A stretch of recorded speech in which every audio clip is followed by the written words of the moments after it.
안녕하세요. 자, 오늘은 전산회계 2급 102회 기출문제의 이론부터 실기까지를 한번 풀이를 시작을 한번 해보도록 하겠습니다. 자, 이론 문제 1번서부터 바로 한번 시작을 해보도록 하겠습니다. 다음의 계정별 원장 중 잔액의 표시가 옳은 것은 그랬어요. 자, 우리가 1번 문제를 풀기 위해서는 기본적으로 우리가 회계의 제일 기본이 거래의 8요소다라고 하는 거를 일단 인지를 하셔야 되고, 그 거래의 8요소, 자산의 증가, 자산의 감소, 부채의 감소, 부채의 증가, 자본의 감소, 자본의 증가, 비용의 발생, 수익의 발생, 이렇게 되어 있는 거래의 8요소를 1차적으로 우리가 조금 짧고 굵게, 그래서 우리가 자산과 비용은 차변에 발생을 하고 부채, 자본, 수익은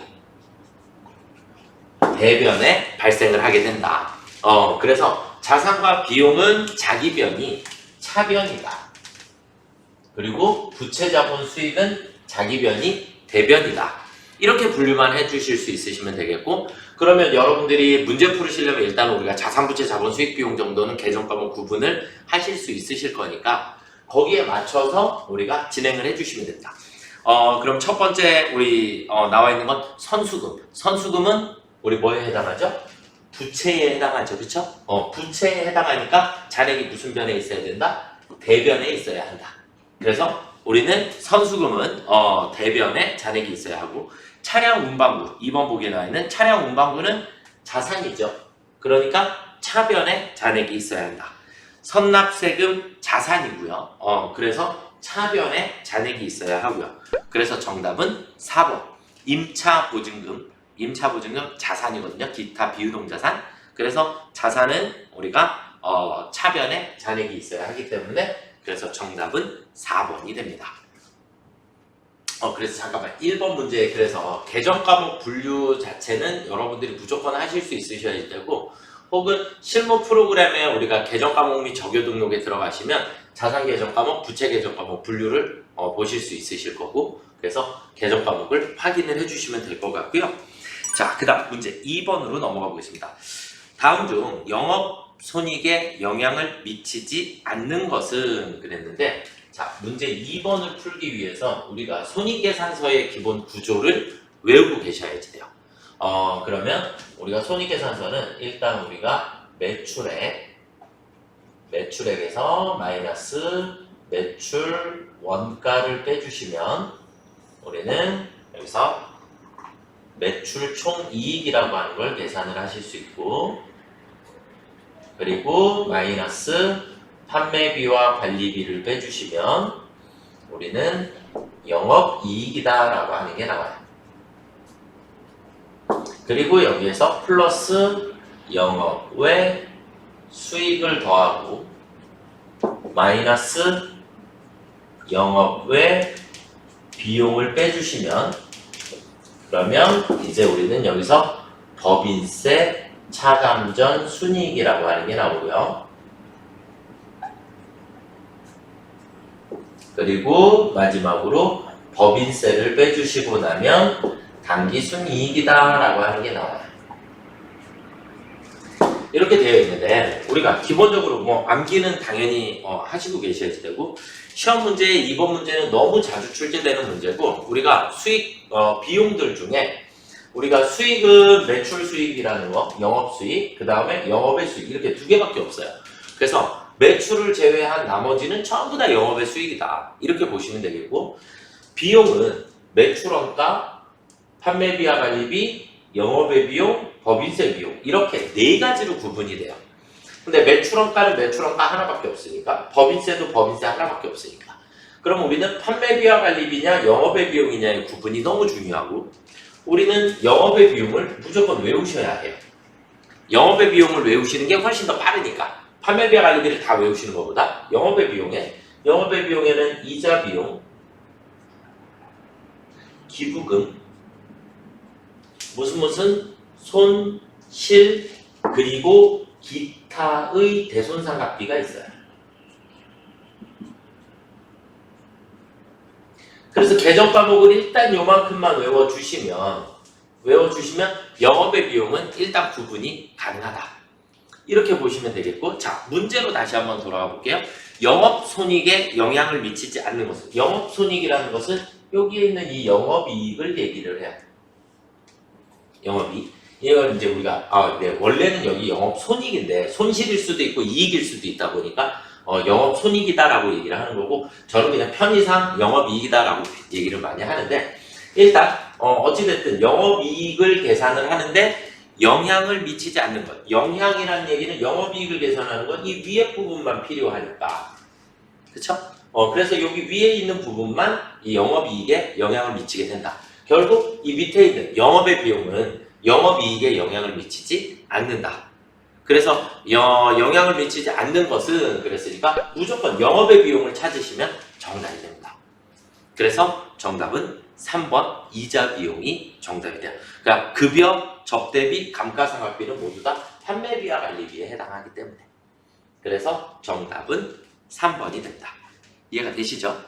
자, 그 다음 문제 3번 보도록 하겠습니다. 다음 재무제표의 종류 중 A에 해당하는 것으로 가장 옳은 것은 그랬어요. 자, 우리 시험 문제에 많이 나오는 재무제표예요. 우리 재무제표의 종류에는 몇 가지가 있죠? 5가지가 있어요. 5가지. 첫 번째는 재무상태표, 그리고 손익계산서, 뭐 포괄손익계산서라고도 하고, 네, 일단 손익계산서, 그 다음 현금흐름표, 그리고 자본변동표, 그리고 주석이 있다. 이렇게 5가지를 우리가 재무제표다라고 얘기를 하는데, 이 재무제표에서 우리가 그냥 간단하게 특징들을 빨리빨리 조금 체크를 해두시고 그만큼만 암기를 해주시면 얘에 대한 시험 문제는 너무 자주 출제가 되니까, 자, 재무상태표의 제일 중요한 건 일정 시점이에요. 나머지는 다 일정 기간입니다. 나머지는 모두 다 일정 기간 동안에 발생을 한 거. 그러니까 재무상태표만 몇 월 며칠 현재 이렇게 나타나고, 그 다음 나머지는 언제부터 언제까지, 1월 1일부터 12월 31일까지 이런 식으로 주어지게 되고요. 자, 그럼 재무상태표는 우리가 말 그대로 재무상태, 자산부채 자본의 상태를 나타내 주는 거고, 손익계산서는 우리 뭐를 나타내 줘요? 경영 성과를 나타내 준다. 현금흐름표는 뭐 회계 2급 범위에서는 뭐 거의 시험 문제 출제되지는 않지만, 현금 흐름표는 우리가 현금주의라고 하는 것으로 작성이 된다라는 특징이 조금 있고요. 자본변동표는 말 그대로 자본의 변동상황, 그리고 주석이라고 하는 것은 우리가 보충 설명이다. 이렇게 이해를 하시면 됩니다. 그래서 시험 문제 출제되는 뭐 빈도수로 이렇게 보면 전산회계 2급에서는 재무상태표, 손익계산 이 2가지만 여러분들이 잘 구분을 하셔도 문제에 답 찾는 데는 크게 지장이 없으실 거다라고 생각이 들고요. 그래서 A는 일정 기간 동안의 기업의 경영성과에 대한 정보, 기업의 경영성과에 대한 정보를 제공하니까 정답은 손익계산서가 되겠죠. 그래서 2번이 정답이 되겠고요. 자, 문제 4번으로 내려가 보겠습니다. 다음 중 아래의 빈칸에 들어갈 내용으로 적합한 것은, 단기금융상품은 만기가 결산일로부터 몇 년? 1년. 그래서 우리가 4번 문제를 푸시기 전에 일단 우리가 유동과 비유동의 차이를 이해를 하시면 되고요. 우리가 유동과 비유동을 회계상에서 개정과목 이름으로 나올 때는 단기라는 표현을 더 많이 쓰고, 비유동은 우리가 장기라는 표현을 쓰게 된다. 뭐 이렇게 일단 기본적으로. 그러면 얘네들은 우리가 1년 이내에 현금화가 가능한 자산을 유동자산, 그러면 1년을 초과하여 발생하는, 이렇게 이해하시면 되겠고, 1년은 무조건 결산일 기준으로 1년이에요. 그래서 다시 바꾸면 1년이라는 표현은 무조건 내년 12월 31일까지를 우리가 유동이다라는 표현을 쓰게 됩니다. 그래서 단기 금융상품, 단기라는 표현이 들어가면 무조건 몇 년간? 1년 이내에. 그래서 결산일로부터 1년 이내. 그래, 결산일은 12월 31일을 얘기하니까 올해 12월 31일로부터 1년을 얘기하기 때문에 내년 12월 31일까지를 우리가 다 단기다라는 표현을 쓰시면 됩니다. 그래서 정답은 4번이 되겠고요. 자, 그 다음 문제 5번. 다음과 같이 주어진 자료에서 단기에 외상매출금 현금 회수액은 얼마인가 그랬는데, 자, 5번 문제는 일단 두 가지를 다 알아두셨으면 좋겠고, 제가 일단은 외상매출금이라는 계정을 일단 먼저 설명을 드려볼게요. 그러면 외상매출금이라고 하는 계정이 있고, 외상매출금은 자산이에요. 맞죠? 자산이기 때문에 자산은 우리가 무조건 차변이 증가, 대변이 감소. 그리고 항상 증가되는 변에 우리는 기초가 있을 것이다. 왜냐면 외상매출금 회수해야 되는데 전년도에 회수하지 못한 건 올해로 넘어오게 되니까, 그래서 기초가 존재하고 마이너스에 항상 기말이 존재하게 된다. 그냥 기본 룰이에요, 항상. 그렇게 보시면 되겠고, 양쪽의 합은 무조건 같아야 한다. 그러면 외상매출금이 외상매출금이 증가하려면 언제 외상매출금이 증가할 수 있냐? 당연히 물건을 외상으로 판매해야 되겠죠. 다시 바꾸면 외상 매출을 했을 때, 외상으로 물품을 판매했을 때 우리는 외상매출금이 증가하게 되고요. 그 다음에 외상매출금을 회수하게 되면 외상매출금이 감소가 되겠죠. 그쵸? 그런데 이제 또 추가적으로 내가 팔았던 상품이 다시 반품돼서 들어오거나, 이걸 이제 우리는 환입이다라고 얘기를 하고요. 혹은 NUD를 해주거나 할인을 해주었을 때, 그때 우리는 외상매출금이 줄어드는 효과가 생길 수 있다. 그래서 기본 이렇게 T자 계정을 조금 암기하셨으면 좋겠고요. 얘 추가적으로 우리가 한 가지 더, 그러면 자산의 경우는 이렇게 되고, 부채의 경우, 그러면 외상매입금이다. 외상매입금이다 라고 하는 부채의 경우를 보면, 부채는 빚이니까 대변이 증가변이고 차변이 감소변이에요. 우리 아까 여기서 자기자리 했었죠. 이 자기자리가 너무 중요해.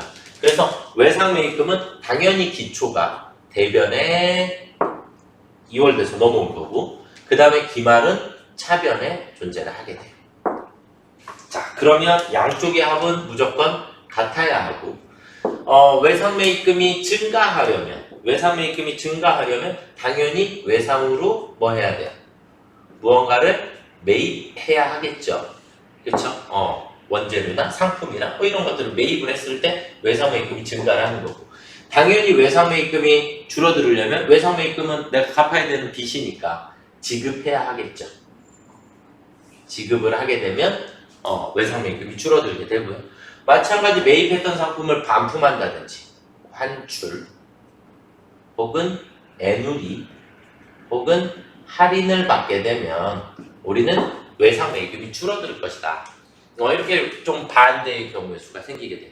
그래서 이 정도의 T자 계정 두 가지는 반드시 암기를 조금 해주셨으면 좋겠다. 그리고 암기보다는 이해를 하시는 게 길게 여러분들이 문제를 풀어나가실 수 있게 됩니다. 자, 그럼 이 상태에서 문제를 한번 T자 계정에다가 넣어보도록 하겠습니다. 외상매출금 계정이 나온 거니까 외상매출금에 그냥 순서대로 넣으시면 돼요.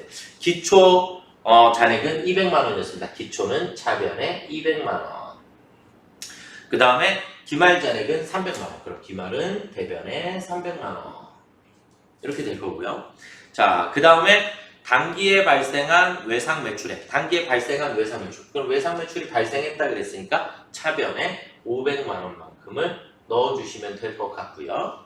자, 그 다음에 단기에 발생한 외상매출금의 조기 회수에 따른 매출 할인. 매출 할인해줬으니까 할인은 4만 원만큼이 대변에 나와야겠죠. 이해가 되셨나요? 그리고 나머지는 모두 다 현금으로 회수한다 그랬으니까 이 시점에서 이제 장부를 마감을 해주시면 되겠고요. 차변이 700, 300, 4만 원만큼을 빼주셔야지 되니까 금액은 396만 원만큼이 비어 있겠죠. 요만큼의 회수액을 우리가 찾으실 수 있게 됩니다. 그래서 정답은 3번이 되고요. 이해가 되시죠? 기본적인 틀이니까 우리가 조금 신경 써서 외워주시면 좋을 것 같습니다. 자, 그 다음은요. 문제 6번으로 넘어가 보겠습니다. 재고자산의 단가 결정 방법 중 후입 선출법에 대한 설명으로 다르지 않은 것은 그랬어요. 자, 우리가 6번 문제를 풀으려면 선입 선출법, 후입 선출법 이런 것들을 놓고 보게 되는데 우리가 이제 시험 문제에 자주 출제되는 것 중에 물가가 상승 중일 때, 물가가 하락 중일 때 이런 것들이 나와요. 그래서 물가가 상승 중이다라고 보면 물건의 값이 계속해서 증가하고 있다 이런 개념이에요.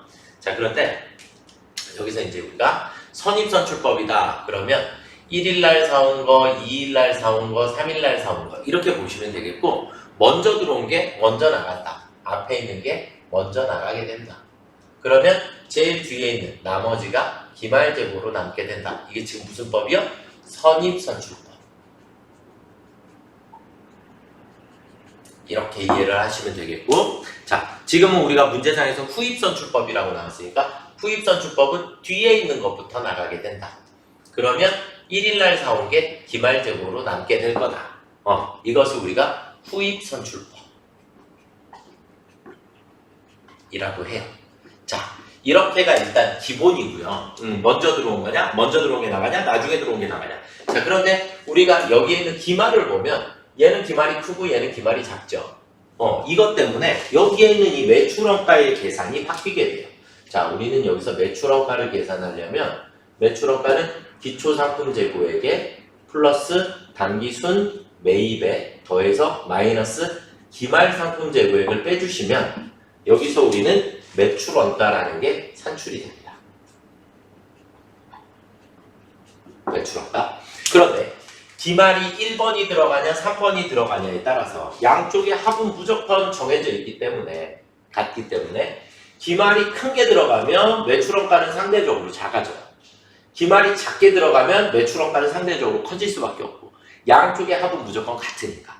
그러면 어떤 상황이 또 생기냐? 기말하고 매출원가하고 이익하고 이 세 가지가 무조건 세트로 움직이게 됩니다.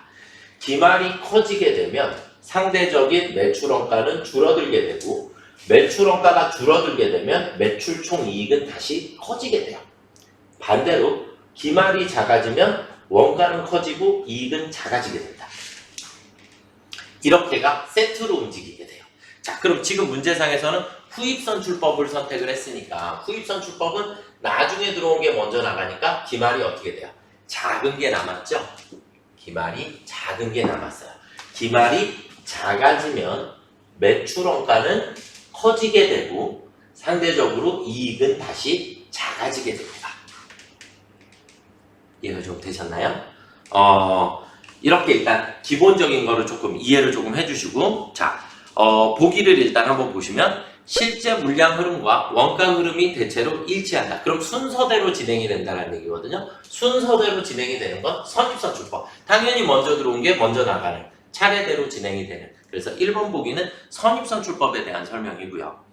2번에 기말재고가 가장 오래전에 매입한 상품의 단가로 계산된다. 기말이 옛날에 사온 게 남았죠. 최근에 사온 게 팔렸으니까.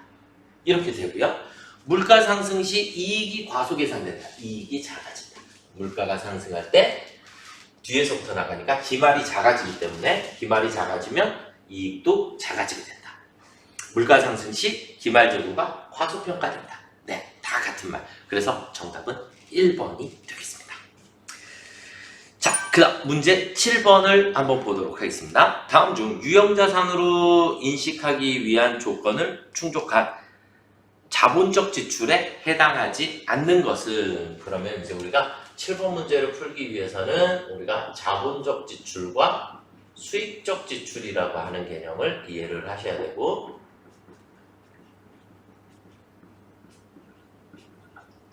자본적 지출이라고 하는 것은 자본적 지출은 가치가 증대되거나 내용 연수가 증가하거나 이런 것들을 자본적 지출이라고 하고, 수익적 지출은 현 상태를 유지시켜 주거나 원래의 상태대로 원상 복구시켜 주는 이런 걸 우리가 수익적 지출이다 라고 얘기를 해요. 그래서 지금 문제는 자본적 지출에 해당하지 않는 것은, 그랬으니까 답은 수익적 지출을 찾아라, 이 얘기가 되겠고요. 수익적 지출은 현재의 상태를 유지시켜주기 위한 것. 그래서 정답은 4번이 됩니다. 엘리베이터를 설치하면 건물의 가격이 올라가겠죠. 증축이라는 것은 건물이 예를 들어서 5층짜리 건물인데 6층으로 만들었다, 이런 걸 증축이라 그래요. 그러면 건물의 가치가 또 올라가겠죠. 그 다음에 건물에 피난시설 같은 걸 만들어 놓으면 그런 설치비들도 다 건물의 가치를 올려줄 수 있다, 이렇게 보시는 거고, 4번은 내부 조명기구의 교체는 원래 조명기구가 있었는데 뭐 더 좋은 걸로 바꾼다라고 하더라도 그런다라고 해서 건물의 값이 막 뛰어난다, 이런 건 아니기 때문에, 그래서 우리는 4번이 정답이다 라고 보셔야 합니다. 자, 그 다음 문제 8번 보도록 하겠습니다. 다음은 기계장치 처분과 관련된 자료이다. 해당 기계장치의 감가상각 누계액은 얼마인가 그랬는데, 기계장치를 처분했을 때 회계 처리를 일단 알고 계셔야 되고요. 분계가 정해져 있어요. 우리가 유형자산을 처분했을 때는 우리 분계가 무조건 정해져 있습니다. 대변에 예를 들어서 뭐 기계장치를 처분했다, 그럼 기계장치라고 하는 게 나갈 거고, 기계장치가 없어지면 차변에 반드시 감가상각 누계액이라고 하는 게 없어져야 하고요. 그 다음 처분했으니까 저는 무조건 돈을 받아야 하고요. 돈을 많이 받게 되면 남는 돈이 생길 거고, 돈을 적게 받으면 모자라는 돈이 생길 거예요.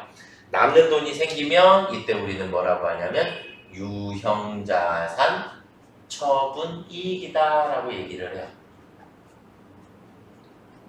그리고 마이너스가 생기면 유형자산 처분 손실이다 라고 얘기를 하고요.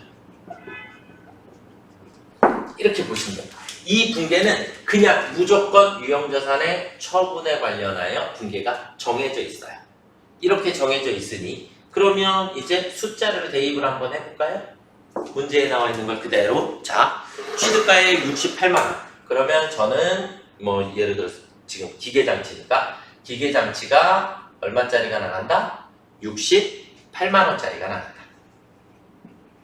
그리고 처분가액은 77만원이니까 저는 돈을 받아야 되는데 그 돈이 77만원이 들어왔을 것이다. 그리고 우리는 플러스 이익이 얼마가 생겼다? 45만원의 이익이 생겼다. 그러면 77만원 빼고 나면 차변에 감가상각 누계액의 금액이 나오겠죠.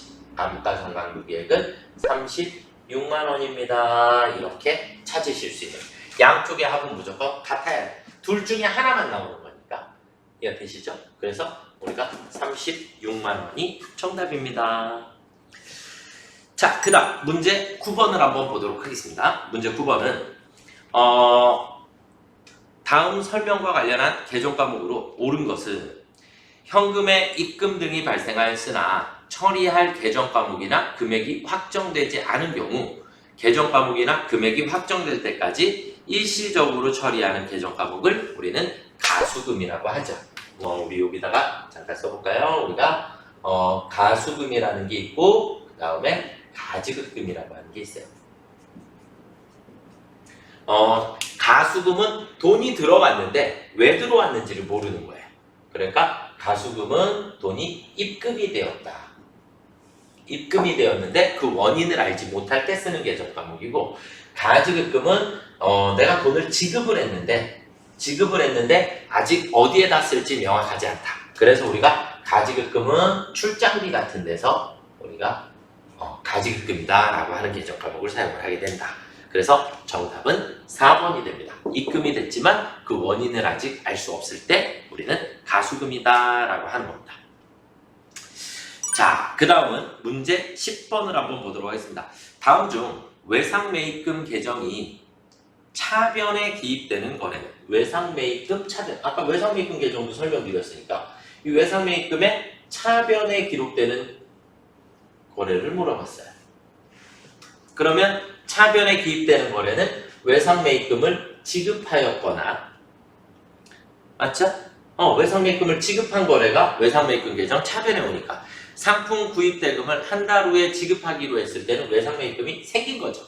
생겼으니까 대변에. 그 다음 현금으로 지급했으니까 차변에. 외상매입금 보통예금 계좌에서 지급했으니까 차변에. 상품 매출에 대한 외상대금이 보통예금 계좌로 입금이 되면 걔는 외상매출금이죠. 외상매출금. 그래서 정답은 그럼 B랑 C가 정답이 되겠네요. 그래서 정답은 2번이 됩니다. 이해되시죠? 그래서 이걸 조금 여러분들이 알아두시면 좋을 것 같습니다. 자, 그 다음에 11번. 다음 설명에 해당하는 개정 과목으로 옳은 것은 그랬어요. 주로 기업주가 개인적으로 소비하는 거. 이거는 전산회계 2급에서만 나오는 개정 과목이에요. 전산회계 위로 올라가면 인출금이라는 개정 과목을 안 써요. 그래서 점주가 사용을 했을 때, 점주, 사장, 기업주가 개인적으로 사용을 한 돈을 우리는 인출금이라고 합니다. 요거는 회계 2급에서만 암기가 조금 필요한 개정 과목입니다. 그래서 기업주가 사용하면 무조건 인출금이다 라고 외워두시면 좋을 것 같습니다. 자, 그 다음 12번으로 넘어가 보도록 하겠습니다. 12번은 다음 지출 내역 중 판매비와 관리비에 해당하는 것을 모두 고른 것은 그랬어요. 그런데 이거 앞에서 아까 또 했어요. 여기서 우리는 영업의 비용을 외우시라고 했어요. 영업의 비용을 외우고 나면 영업의 비용만 빨리 지우시면 되죠. 그래서 영업의 비용에 해당하는 것, 차입금에 대한 지급이자, 이자 비용, 그 다음에 장애인 단체 기부금, 이자 비용 기부금을 빨리 지우시면 되죠. 그러면 라가 정답이 되겠네요. 그래서 3번이 정답이 되겠습니다. 자, 그 다음 13번. 주어진 자료에서 당기손익을 인식하는 금액은 얼마인가 그랬어요. 그러면 기계장치를 우리가 1월 1일 날 샀으면 당기손익이라고 했으니까 제일 마지막에 당기순이익을 얘기하는 거거든요. 당기순이익을 얘기하는데 기계장치를 1월 1일 날 취득했으니까 우리 오늘은 12월 31일이라고 봐야 돼요. 당기순이익을 계산하는 건 결산일입니다. 그러면 1년 동안 기계를 사용했으니까 우리는 여기에 대한 감가상각을 계산을 해야 합니다. 정액법으로. 그럼 정액법은 내용연수분의 취득원가 마이너스 잔존가치. 그러면 내용연수는 5년 분의 취득원가는 100만원 마이너스 잔존가치는 0원. 그러니까 우리는 여기서 20만원의 감가상각비라고 하는 비용이, 판매비와 관리비가 산출이 돼요. 그러니까 비용은 마이너스 빼주셔야 하는 거고, 그 다음에 두 번째 자료는 이자 수익이 10만원이 생겼으니까 이자 수익은 다 영업의 수익이니까 플러스가 10만원이 되겠죠. 그럼 마이너스 20만원 플러스 10만원 이렇게 되니까 결국은 마이너스 10만원이 남겠죠. 그래서 손실이 10만원이 발생을 하게 됩니다. 그래서 2번이 정답이 되겠고요. 자, 그 다음에 14번. 14번은 다음과 같이 주어진 자료에서 단기 기말 손익계산서에 계산되는 보험료는 얼마인가 그랬어요. 그러면 보험료 단기에 지급한 우리 14번에 보시면 단기에 지급한 보험료가 4만원이래요. 그러면 우리가 보험료를 이렇게 4만원을 지급을 했다. 어찌되었든 4만원을 지급을 했는데 기말 재무상태표에 계상된 성급보험료가 만원이더라. 그러면 이 중간에 결산이라는 걸 한 거고, 중간에 결산을 하면서 성급보험료가 만원이다 라는 얘기는 내년도분이 만원이 있습니다 라는 얘기예요. 내년도분이 만원이 있으니까 우리는 손익계산서에 들어가야 할 보험료, 단기분 보험료는 3만원입니다. 그래서 단기분은 보험료라는 비용으로 처리하는 거고, 그 중에 내년도분에 대한 것은 우리가 선급보험료 혹은 성급비용이라고 처리를 하시게 됩니다. 그래서 정답은 3만원 2번이 정답이 되겠고요. 자, 마지막 문제인데요. 15번. 15번 문제는 다음 중 수익이 증가한 경우 재무제표에 미치는 영향으로 맞는 것은 그랬어요. 우리가 수익이 증가하려면 그 효과는 자산이 증가하거나 혹은 부채가 감소할 때 수익이 증가해요.